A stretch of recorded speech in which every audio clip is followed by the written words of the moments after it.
जब भी खवातीन का बड़ा ऑपरेशन होता है, उनकी रीढ़ की हड्डी के अंदर एक टीका लगता है।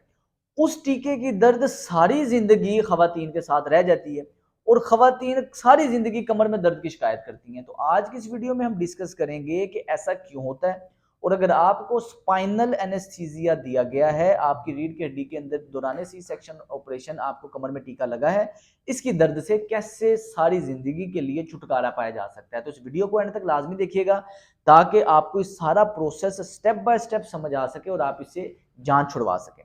डॉक्टर के पास दो चॉइसेस होती हैं मरीज का ऑपरेशन करने के लिए। एक तो है जनरल एनेस्थीसिया, मतलब मरीज को पूरा बेहोश किया जाए, उसके अंदर मरीज का पूरा प्रोसीजर हो जाता है, बेहोशी की हालत में मरीज को किसी किस्म की दर्द नहीं होती और सारा प्रोसीजर आसानी से हो जाता है।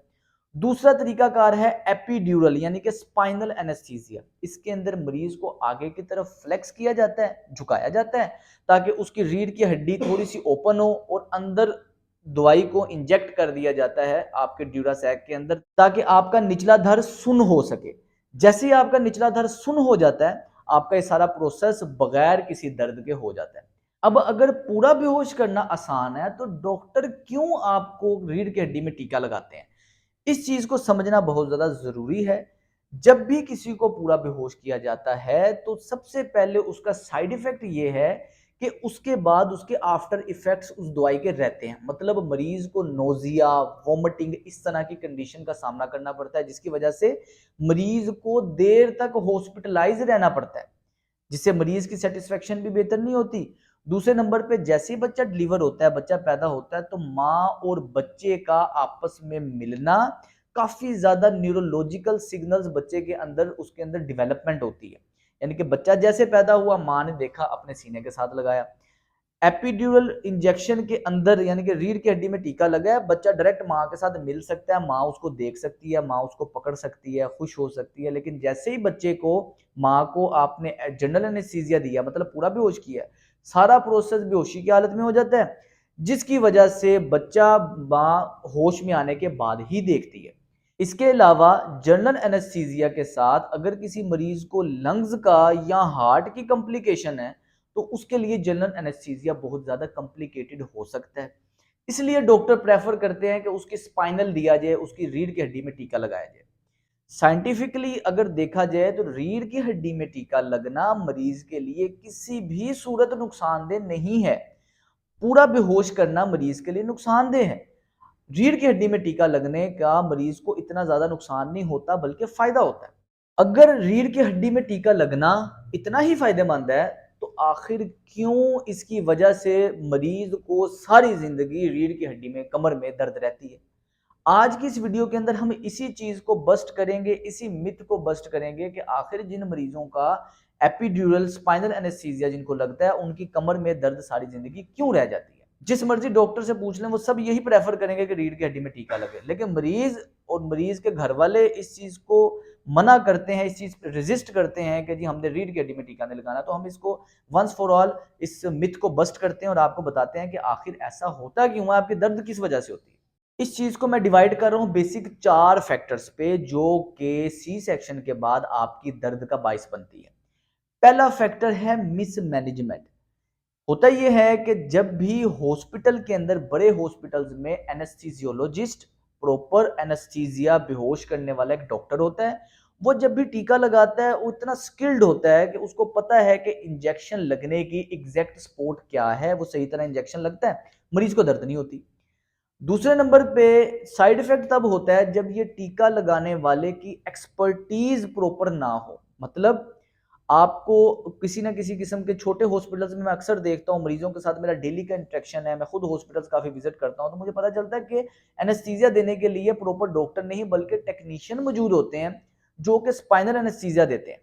अब इसमें मसला ये होता है कि मल्टीपल प्रिक्स कर रहे होते हैं, मतलब सुई घुसाई, सही जगह नहीं लगी, फिर निकाली, फिर घुसाई, सही जगह नहीं लगी। मेरे पास ऐसे ऐसे मरीज आते हैं जिनको डिलीवरी के दौरान 8 से 9 दफा मल्टीपल टाइम पे उन्होंने प्रिक किया होता है, सही जगह सुराख नहीं मिल रहा होता। जो प्रॉपर डॉक्टर होता है उसको पता होता है कि क्या करना है, किधर इंजेक्शन लगना है, कैसे इंजेक्शन लगेगा, तो वो बिल्कुल आपके लिए सेफ है। आपने करना यह है, जब भी आपका किसी ऐसी कॉम्प्लिकेशन की वजह से सी सेक्शन प्लान हो रहा है, तो आपने अपनी गायनी से रिक्वेस्ट करनी है कि आपको जो स्पाइनल एनेस्थीसिया, जो भी वो एनेस्थीसिया बेहतर रिकमेंड करें, वो प्रॉपर एनेस्थीसिया के डॉक्टर ही करें, ताकि आपको उसकी वजह से बाद में कोई आफ्टर उसकी कॉम्प्लिकेशन ना हो सके।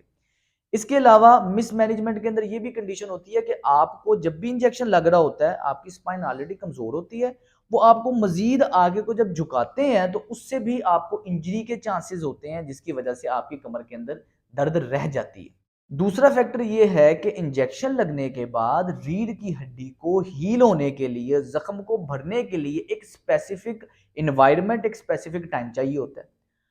हमारी स्पाइन अगर तो न्यूट्रल पोजीशन में रहेगी रीढ़ की हड्डी में टीका लगने के बाद, तो रिकवरी बहुत जल्दी आती है। लेकिन जितने भी हॉस्पिटल्स हैं उसके अंदर जितने भी बेड के ऊपर मैट्रेसेस हैं वो काफी ज्यादा नरम होते हैं। नरम मैट्रेस में क्या होता है, जैसे पेशेंट उस पर सीधा लेटा होता है, डिलीवरी के बाद उसकी कमर आगे की तरफ बेंड रहती है, झुकाव उसकी कमर की तरफ रहता है, जिसकी वजह से उसकी हीलिंग में रुकावट पैदा होती है और उसकी कमर के अंदर जख्म रहता है, दर्द रहती है। दूसरे नंबर पे हमने स्पाइन को बिल्कुल सीधी पोजीशन में रखना होता है, न्यूट्रल पोजीशन में रखना होता है, तो मरीज के गर्दन के नीचे तकिया किसी भी किस्म का होगा तो उसकी दर्द रहेगी ही रहेगी। तो कोशिश ये रखनी है मरीज ने कि गर्दन के नीचे तकिया ना रखे। इसके साथ ही जब भी माँ ने बच्चे को दूध पिलाना होता है तो वो भी झुकने की पोजीशन होती है, तो इस झुकने की पोजीशन में भी जब माँ बच्चे को दूध पिलाती है तो कमर का जख्म ताज़ा रह जाता है, उसकी वजह से भी दर्द रहती है। बाय द वे, मैं एक ऑलरेडी वीडियो बना चुका हूँ कि आपने बच्चे को दूध पिलाने के लिए अपने पोस्चर को, किस तरह आपका पोस्चर होना चाहिए ताकि आपकी कमर के ऊपर अननेसेसरी प्रेशर ना आ सके। तो लिंक मैं ऊपर दे रहा हूँ और नीचे डिस्क्रिप्शन में भी दे रहा हूँ, तो आप इस लिंक को देखकर अगर आपको बच्चे को दूध पिलाने का जो प्रॉपर पोस्चर होना चाहिए वो समझना चाहते हैं तो वो आप वो वीडियो देख सकते हैं। तीसरा जो फैक्टर है वो ये है कि प्री एग्जिस्टेंट स्पाइनल इंजरी, आपको पहले से स्पाइन के अंदर कहीं ना कहीं मसला है, यानी कि डिलीवरी से पहले ही आपकी कमर के अंदर ऑलरेडी कहीं ना कहीं दर्द थी, जो कि नॉर्मल हमारे इधर कल्चर में होता है कि हमारी एक्टिविटी ज्यादा नहीं होती। बाहर के मुल्कों में आपका डिलीवरी से पहले आपको प्रॉपर एक्सरसाइजेस करवाई जाती हैं, आपके मसल्स को ट्रेन किया जाता है, आपके पेल्विक फ्लोर के मसल्स की स्ट्रेंथनिंग करवाई जाती है ताकि डिलीवरी के बाद आपको कॉम्प्लिकेशन ना हो सके। हमारे इधर माहौल इस तरह का है कि कई ख्वातीन प्रॉपर तौर पे एक्टिविटी नहीं करती, उनकी मूवमेंट नहीं होती डिलीवरी से पहले, तो उस वजह से भी उनकी कमर के मसाइल उनको बाद में रहते हैं। इसके साथ आपका जो प्रेगनेंसी का पूरा टाइम पीरियड है उसकी वजह से भी आपका वेट बढ़ रहा होता है, आपकी स्पाइन के ऊपर एक्सेसिव लोड होता है, जिसकी वजह से भी आपके मसल में स्पैज्म रहता है और आपको पेन रहती है। तो आपको अगर ऑलरेडी डिस्क का मसला होगा, कमर के अंदर अकड़ाव का मसला होगा, कमर के पट्टों की कमजोरी का मसला होगा, तो सी सेक्शन में चाहे आपको बेहोश किया है, चाहे आपको एपिड्यूरल लगा है यानी कि स्पाइनल लगा है, कमर में दर्द तो बाद में रहेगी ही रहेगी। इसलिए आपने कोशिश ये करनी है कि आपको ड्यूरिंग प्रेगनेंसी, अगर आपको कमर में दर्द है, इसके लिए मैं ऑलरेडी वीडियो बना चुका हूँ, आप अपने डॉक्टर से मशवरा लेकर ये जो मैंने एक्सरसाइज बताई है लिंक मैं ऊपर भी दे रहा हूँ, डिस्क्रिप्शन में भी दे रहा हूँ, आप इसको फॉलो कर सकते हैं। और आफ्टर सी सेक्शन अगर आपको बैक पेन है तो इसके लिए भी मैं ऑलरेडी वीडियो बना चुका हूँ, उसका भी मैं लिंक आपको नीचे डिस्क्रिप्शन में दे दूंगा, उसको भी आप फॉलो करके इस दर्द से जान छुड़वा सकते हैं। चौथा फैक्टर ये है कि जैसे ही हमारे कल्चर के अंदर आपका नॉर्मल डिलीवरी होती है तो एक पंजीरी बनती है जो कि खवातीन खाती हैं ताकि उनके अंदर रिकवरी हो सके, हीलिंग हो सके। बच्चे को दूध वगैरह पिलाना होता है तो उसके माँ के जिस्म में जान होगी तो बच्चे को दूध पिलाएगी।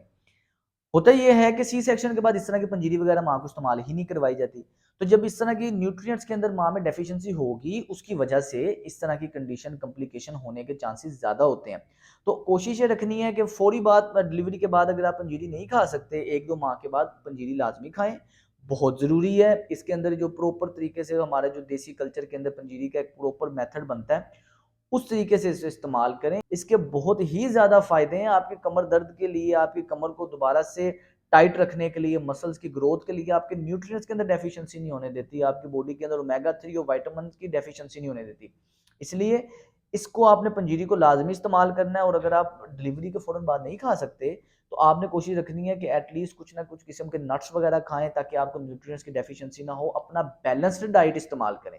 अगर आप इन सब चीज़ों को फॉलो करेंगे आपको डिलीवरी के बाद, सी सेक्शन के बाद कभी भी कमर दर्द नहीं होगी। तो जिन खवातीन को after delivery, after C section कमर में दर्द रहती है, उसका सिंपल सा सादा सा हल है, अब किसी भी फिजियो के पास जाएं, वो आपकी हिस्ट्री लेगा, प्रॉपर आपको असेस करेगा, उसके बाद आपकी ट्रीटमेंट करेगा। कुछ दिन की फिजियोथेरेपी से ये जो सारी ज़िंदगी की आपकी कमर दर्द है आफ्टर सी सेक्शन, जो आपको लोग बताते रहते हैं, पुराने लोग बताते हैं सारे कि जी जो रीढ़ की हड्डी में मैंने जो टीका लग गया सी ओदी दर्द हले तक नहीं गई, तो आपकी दर्द चले जाएगी। आपने सिर्फ और सिर्फ इसके लिए फिजियोथेरेपी करवानी है।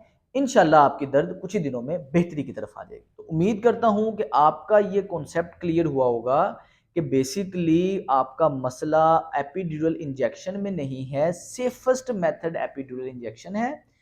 आपने सबसे पहले तो आप अपनी गायनी के कहे पे आपने यकीन रखना है। अगर तो वो आपकी कंडीशन के लिए सूट कर रहा है एपिड्यूरल, वो आपको एपिड्यूरल रेफर करेंगी।